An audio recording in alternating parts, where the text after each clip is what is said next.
chat, Natacha passe son chat, pas chat qui s'échappe, cela fâcha, Natacha qui chasse à Sacha.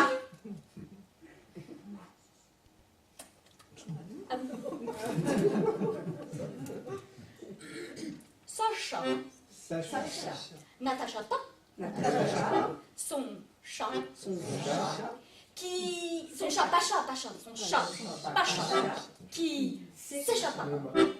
Cela fâcha. Natacha. Qui chassa.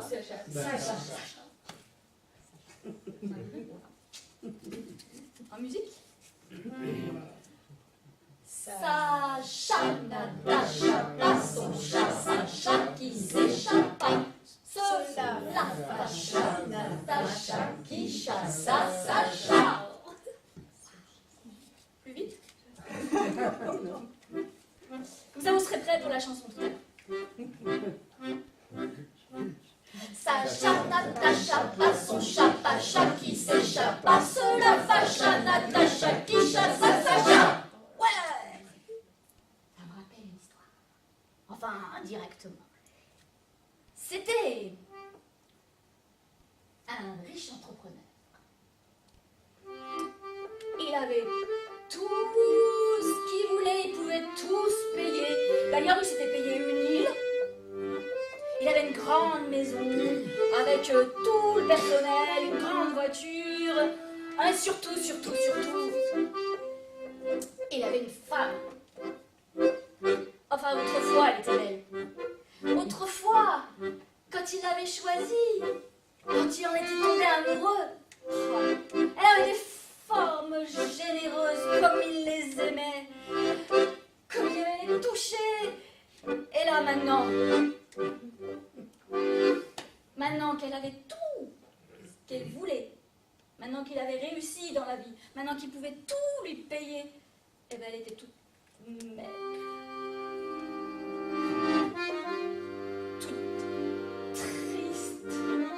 Elle faisait toujours la tête. Elle mangeait rien, elle avait perdu l'appétit, le goût de manger, le goût de vivre. Mais lui, il l'aimait toujours. Et il aurait bien voulu qu'elle redevienne comme avant. Un jour, qu'il était dans son grand et beau bureau, devant sa grande baie vitrée, qui regardait son grand jardin, là, au bout du jardin, il a vu, tout au fond du jardin, une femme qui marchait là, une inconnue. Elle était comme sa femme autrefois, déformée, partout là où il en fallait, bien ronde, bien généreuse. Il ne pouvait pas lâcher son regard de cette femme, il la regardait s'avancer, il la regardait bouger, puis là, elle s'est approchée du jardinier. C'était la femme du jardinier. Mais le jardinier, la veille, il lui avait dit que les fins de mois étaient difficiles, que même les débuts de mois étaient difficiles, qu'il avait du mal à nourrir sa famille, que parfois ils avaient très très faim. Alors soit il avait menti pour lui soutirer une augmentation, soit il avait un secret. L'entrepreneur, il voulait en avoir le cœur net. Alors il a appelé son jardinier, il a ouvert la baie vitrée, puis il l'a appelé, puis le jardinier, immédiatement, il est venu. Et quand le jardinier a été là, il lui a dit, dites donc, je ne comprends pas très bien. Votre femme, elle n'a pas l'air de mourir de faim. Et vous me dites que vous n'arrivez pas à nourrir votre famille. Vous avez un secret? Qu'est-ce que vous lui donnez à manger à votre femme? Je lui donne la chair de la langue. La chair de la langue? C'est tout? Oh, c'est pas compliqué.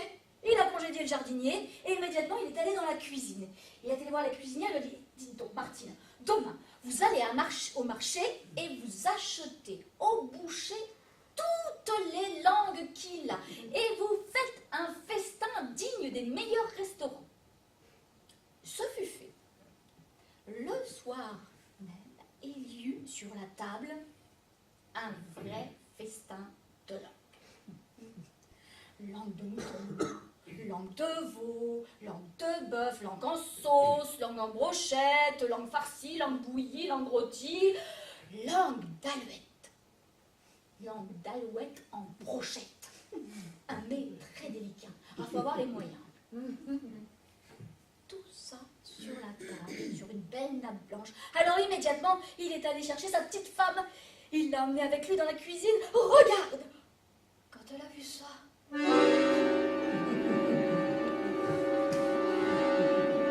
toute cette sauce, ces odeurs, bon... Elle est allée se renfermer dans sa chambre et on l'a plus vue. Imaginez la déception de l'entrepreneur qui se disait ben, ça marche pas. Alors le lendemain, il a convoqué son jardinier et lui a dit j'ai réfléchi toute la nuit, j'en ai pas dormi. Écoute, je te propose un marché. De toute façon, t'as pas le choix. Ce qu'on va faire, c'est que pendant 6 mois, moi je vais prendre ta femme et toi, tu vas prendre la mienne. Et on va voir comment ça se passe. Il a bien vu, le jardinier, qu'il avait affaire à un homme désespéré et que, effectivement, il n'avait pas le choix. Puis de toute façon, il faisait confiance à sa femme. Il a accepté. Pendant 6 mois, la femme du jardinier est venue vivre chez l'entrepreneur. Et elle est devenue toute maigre.